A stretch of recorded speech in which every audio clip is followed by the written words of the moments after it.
आज अहिल्यानगर शहरामध्ये आद्य क्रांतिगुरू वीर लवजी सावकाश साळव्यामध्ये एक निंदनीय असा प्रकार या ठिकाणी घडला।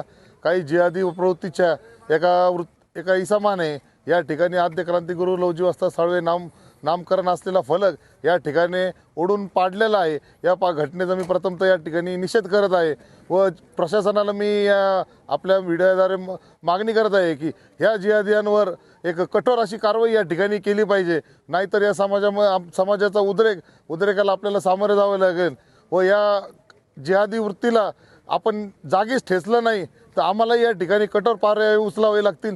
मी असे आपल्या या ठिकाणी आपल्याद्वारे आपणास कळवण्यात येते की अशाच बातम्यांचा आढावा घेण्यासाठी आजच आपल्या YouTube चॅनलला सबस्क्राईब करा। बातमी आवडल्यास लाईक करा आणि इतरांपर्यंत शेअर करा।